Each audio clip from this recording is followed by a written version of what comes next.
فیصلے کر کے دکھائے کہ کس طرح سے فیصلے کرتے ہیں۔ اب حضرت علی رضی اللہ تعالیٰ عنہ کے فیصلوں کی بات کرتے ہیں۔ نبی پاک صلی اللہ علیہ وسلم نے جب ہجرت فرمائی، حضرت ابوبکر کو ساتھ لیا، کفار کی امانتیں حضرت علی کے سپرد کی، حضرت علی کو اپنے بستر میں سلایا اور کل صبح یہ امانتیں کفار کو لے کے واپس آ جاؤ۔ بہت بڑی قابل توجہ۔ ساتھ کس کو لے کے گئے؟ حضرت ابوبکر کو۔ کس کو؟ حضرت ابوبکر کو۔ امانتیں کس کو دی؟ حضرت علی کو۔ ساتھ وہ حضرت علی رضی اللہ تعالیٰ عنہ کو۔ اب مولا علی نے امانتیں لے لی، امانتیں لینے کے بعد سو گئے، صبح اٹھے۔ اب کفار سمجھ رہے ہیں حضرت علی کو کیا خبر ہے، کس کس کی امانتیں ہیں۔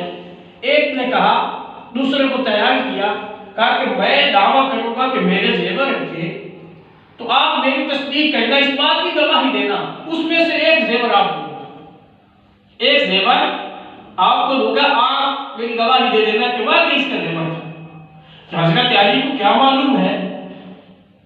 تو صبح ہوئی، انہوں نے دعویٰ کی کہ ہمارے زیور تھا نبی پاک صلی اللہ علیہ وسلم کے پاس امانت، ہمیں دے واپس، لوٹائیے۔ حضرت علی نے فرمایا ٹھیک ہے، جو زیور آپ کے تھے اس کی کوئی نشانی؟ انہوں نے نشانیاں دی۔ حضرت علی نے دیکھا کوئی نشانی نہیں، فرمایا کہ دیکھو اس نشانی کے کوئی زیور نہیں ہے، یہ آپ گواہ لے کے آئے۔ ٹھیک ہے جی، گواہ لے کے آ گئے۔ اب حضرت علی کی ذہانت دیکھیں، اگر حضرت علی کو معلوم ہو گیا تھا کہ ان کے زیور نہیں ہے، جھوٹا ہے، گواہ لے کے آئے۔ اس نے جو گواہ تیار کیا تھا، جس کو لالچ دیا تھا کہ ایک زیور آپ کو دوں گا، وہ بھی آ گئے۔ حضرت علی رضی اللہ تعالیٰ عنہ گواہوں کو علیحدہ کر کے ایک گواہ کے پاس آئے، کہا بھائی بتاؤ جس وقت اس نے زیور دیے تھے کون سا وقت؟ اس نے کہا بھائی ظہر کا وقت تھا، میں نے خود دیکھا اس نے نبی پاک صلی اللہ علیہ وسلم کو زیور دیے تھے۔ اس کا ٹھیک ہے، دوسرے کے بعد اس کو علیحدہ لے گئے، کہا بتاؤ وقت کون سا تھا جس وقت اس نے زیور دیے تھے؟ کہا محرم کا وقت تھا۔ تیسرے کے بعد اس کو بھی علیحدہ کیا، کہا بھائی کون سا وقت تھا جس وقت میں اس نے زیور دیے؟ اس نے کہا جی عصر کا وقت تھا۔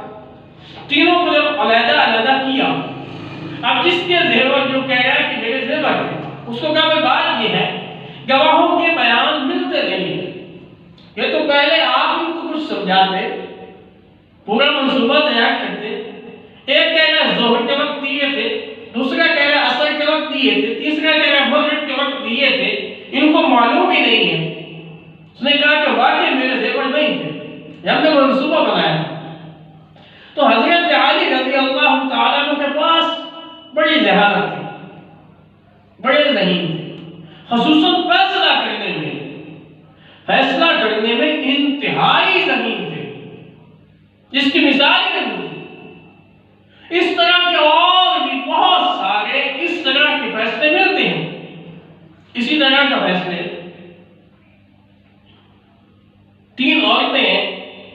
اب ہوا اس طرح کہ ایک عورت آئی مذاق سے، وہ دوسری عورت کے اوپر اس کے کندھوں پہ بیٹھ گئی، مذاق میں۔